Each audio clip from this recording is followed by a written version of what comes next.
तो बच्चों आज की क्लास में हम लोग जो है डिस्कस करने वाले हैं काइंड ऑफ सेंटेंसेस।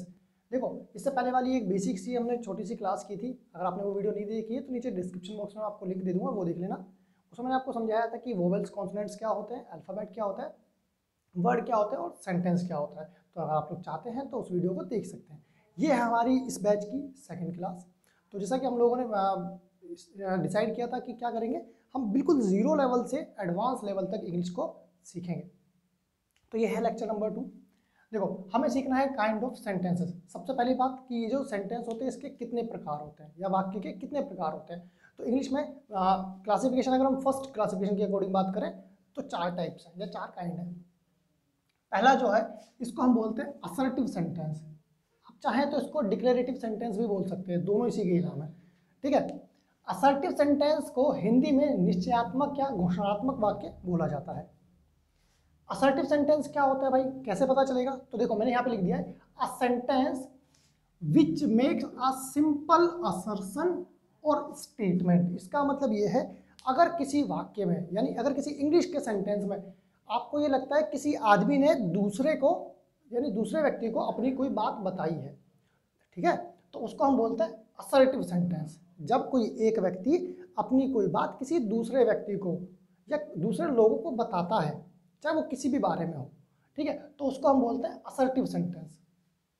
चाहे वो सिंपल असर्शन हो या कोई स्टेटमेंट हो, कोई भी बात अगर आपने नॉर्मली किसी को बोली है, ठीक है, तो उसको हम असर्टिव सेंटेंस बोलते हैं।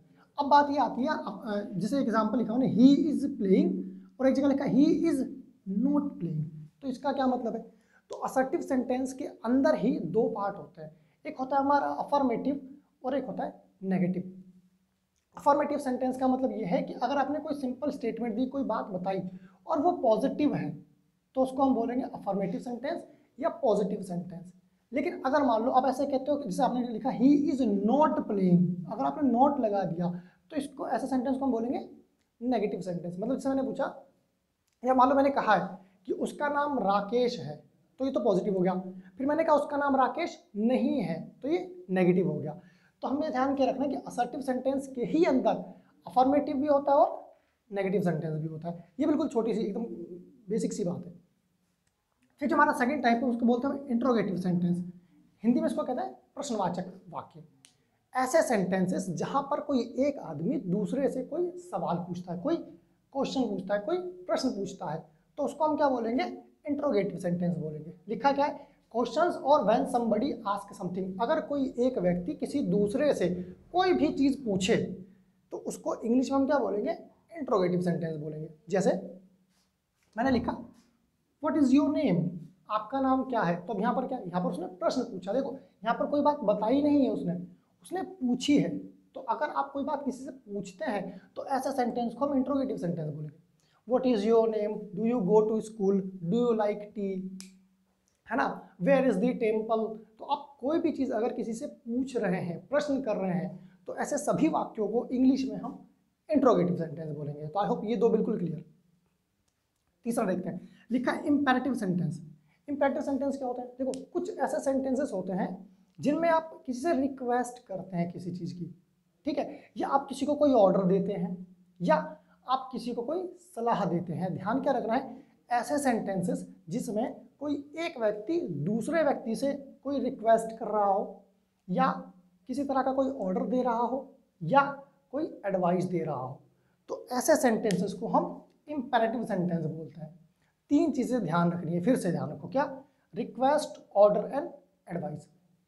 जैसे देखो यहाँ पर लिखा था ही इज प्लेइंग, तो क्या हमने किसी को कोई ऑर्डर दिया? नहीं। क्या हमने कोई किसी से मतलब वो रिक्वेस्ट करी? कोई नहीं करी। क्या हमने कोई एडवाइस दी? नहीं दी। तो इसको तो हम अफर्मेटिव सेंटेंस बोलेंगे, तो नॉर्मल बात हो गई, ये तो सिंपल चीज़ है। अगर मान लो ऐसा कोई सेंटेंस है जहाँ पर रिक्वेस्ट आप कर रहे हो किसी से या कोई ऑर्डर दे रहे हो या कोई एडवाइस दे रहे हो, तो ऐसे जो सेंटेंस होंगे उनको हम इंपेरेटिव सेंटेंस बोलेंगे। जैसे एग्जांपल देखो, लिखा है kindly give me your notebook. इसका क्या मतलब हुआ कि आप अपनी वो नोटबुक है वो मुझे दे दो। तो इसका क्या मतलब हुआ? आप किसी से रिक्वेस्ट कर रहे हैं, आप किसी से निवेदन कर रहे हैं, तो ऐसे सेंटेंस को इंपेरेटिव सेंटेंस बोलेंगे। दूसरा एग्जांपल लिखा है शट द डोर, दरवाज़ा बंद कर दो। इसका क्या मतलब हुआ? आपको किसी ने ऑर्डर दिया, मैंने कहा भाई दरवाज़ा बंद कर दो, तो इसका क्या मतलब हुआ, मैंने किसी को कोई काम करने के लिए ऑर्डर दिया है, कोई आदेश दिया है। तो ऐसे सेंटेंसेस को भी क्या बोलेंगे, इंपेरेटिव सेंटेंस। थर्ड एग्जाम्पल देखते हैं, ये देखा हेल्प द पुअर, भाई गरीब की मदद करो, इसका क्या मतलब हुआ, क्या मैंने आपको कोई ऑर्डर दिया, नहीं। क्या मैंने कोई रिक्वेस्ट करी, नहीं। मैंने सलाह दी आपको, मैंने कहा भाई गरीबों की मदद करो, जानवरों को मत मारो, है ना। तो अगर आप किसी को कोई काम करने की सलाह देते हैं, एडवाइस देते हैं, तो ऐसे सेंटेंसेस को भी हम इंपेरेटिव सेंटेंस बोलेंगे। तो तीन चीज़ें हमें ध्यान रखनी है इंपेरेटिव सेंटेंस में, एक रिक्वेस्ट, एक ऑर्डर, एक एडवाइस। तीनों में से अगर कोई भी एक चीज़ दिखती है तो ऐसे सेंटेंस को हम इंपेरेटिव सेंटेंस बोलेंगे। यहाँ तक क्लियर बिल्कुल। इसके बाद फोर्थ एंड जो लास्ट टाइप है हमारा, उसको हम बोलते हैं एक्सक्लेमेटरी सेंटेंसेस। ऐसे सेंटेंस या ऐसे वाक्य जहाँ पर आपको किसी की कोई खुशी दिख रही हो, बहुत ज़्यादा कोई खुश हो गया, ठीक है, या किसी सेंटेंस में आपको लगे कि कोई बहुत दुखी है या सरप्राइज्ड है, मतलब कोई किसी चीज़ को देख करके उसको हैरानी हो गई है, तो ऐसे सेंटेंस को हम एक्सक्लेमेटरी सेंटेंसेस बोलते हैं। मतलब ये ऐसे सेंटेंस है जिसमें एक आदमी की आपको फीलिंग दिखाई दे रही होती है, ठीक है, कोई एक व्यक्ति अपने उस सेंटेंस में अपनी फीलिंग को जो है प्रकट करने की कोशिश कर रहा है। अब वो फीलिंग क्या होगी, देखो, या तो वो बहुत ज़्यादा खुश होगा, ठीक है, या शायद हो सकता है वो इस तरह का सेंटेंस बोलो जिससे आपको पता चलता नहीं यार ये थोड़ा सा दुखी है, या ऐसा हो सकता है कि उसने कुछ अजीब सी चीज़ देखी है जिसको देख करके वो हैरान हो गया, तो हो सकता है वो सरप्राइज्ड हो। तो इन तीनों में से अगर कोई भी एक चीज़ आपको दिखी तो ऐसे सेंटेंस को हम एक्सक्लेमेटरी सेंटेंसेस कहते हैं। इसके और बेहतर अगर आप समझें इस चीज़ को और बेहतर जानना चाहें तो आइए हम थोड़े एग्जाम्पल्स को भी डिस्कस कर लेते हैं। तो चलिए हम लोग पहला एग्जाम्पल देखते हैं। फर्स्ट एग्जाम्पल में हमने लिखा है hurray we have won the match. इसका क्या मतलब हुआ, अब मान लो आपकी टीम थी, ठीक है, वो मैच खेल रही थी और वो मैच जीत गए, तो आप क्या कहेंगे, आपको खुशी होगी ना, आपको हैप्पीनेस दिखेगी, तो आप कहेंगे हुर्रे हम मैच जीत गए। तो इस सेंटेंस से आपको क्या पता चल रहा है कि जिस व्यक्ति ने इस सेंटेंस को बोला है वो बहुत ज़्यादा खुश है, उसकी फीलिंग दिख रही है, हैप्पीनेस उसकी दिख रही है। तो ऐसे सेंटेंस को क्या बोलेंगे, एक्सक्लेमेटरी सेंटेंस। दूसरा एग्जाम्पल देखते हैं, ठीक है, alas we lost the match. मान लो जो दूसरी टीम है वो मैच हार गई, तो वो थोड़ी ना खुशी मनाएगी कि नहीं हम भी मैच हार गए मजा आया, नहीं, वो क्या कहेंगे, वो कहेंगे ओह शिट यार, या alas we lost the match, मतलब हम लोग मैच हार गए। तो ये क्या है, ये उनकी सैडनेस दिख रही है। या हो सकता है मान लीजिए किसी के घर में किसी की डेथ हो गई, तो आप वहाँ पर जाकर क्या बोलेंगे, अरे दुख है कि मतलब आपके घर में ऐसा हो गया ना। तो ऐसे कोई भी सेंटेंस जहाँ पर आपको लगे किसी के दुख प्रकट हो रहा है उस वाक्य में, तो उसको क्या बोलेंगे, एक्सक्लेमेटरी सेंटेंस बोलेंगे। थर्ड एग्जाम्पल देखते हैं, लिखा OMG what a beautiful car. मान लो आप रोड पर चल रहे हैं और चलते चलते आपने एक बहुत ही सुंदर बहुत बड़ी गाड़ी देखी, फरारी देख ली, लैम्बोर्गिनी देख ली, इस तरह की कोई अच्छी गाड़ी देखी जो आप अक्सर नहीं देखते हैं रोड पर, है ना। तो आप क्या कहेंगे, OMG what a beautiful car. तो इससे क्या है, यानी कि आप सरप्राइज हो गए, आप हैरान हो गए कि यार हमारी गली में, यार हमारे मोहल्ले में, यार हमारे रोड पर इतनी प्यारी गाड़ी घूम रही है। तो इसका क्या मतलब है, आप उसको देखकर हैरान हो गए। तो अगर किसी सेंटेंस में आपको लगे कि बहुत ज़्यादा हैप्पीनेस प्रकट हो रही है, दिख रही है, या किसी किसी बहुत ज़्यादा सैडनेस दिख रही हो, या कोई किसी चीज़ को देखकर हैरान हो गया हो, ठीक है, तो ऐसे जितने भी सेंटेंस बनेंगे उन सबको हम एक्सक्लेमेटरी सेंटेंसेस बोलेंगे।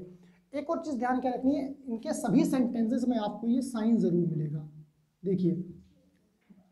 और जानते हैं इसको क्या बोलते हैं, चलिए कमेंट में मुझे बताइए, ठीक है। तो इस तरह से हम लोग इसको समझ सकते हैं। जी हाँ बिल्कुल, इसको एक्सक्लेमेटरी साइन बोलते हैं, ठीक है। तो ये हमारा एक्सक्लेमेटरी सेंटेंसेस होते हैं और ये जो साइन होता है उसको एक्सक्लेमेटरी साइन बोला जाता है। तो ध्यान कर रखना है एक्सक्लेमेटरी सेंटेंसेस में कि अगर किसी में हैप्पीनेस, सैडनेस या सरप्राइज कोई हो गया हो तो उस सेंटेंस को हम एक्सक्लेमेटरी सेंटेंस बोलेंगे। आई होप आपको ये वाली वीडियो समझ में आ गई होगी। अगर वीडियो अच्छी लगी हो तो प्लीज़ वीडियो को लाइक ज़रूर करें। अगर आप चैनल पर नए हैं तो चैनल को सब्सक्राइब करना ना भूलें। मिलते हैं अपनी नेक्स्ट वीडियो में, तब तक के लिए बाय।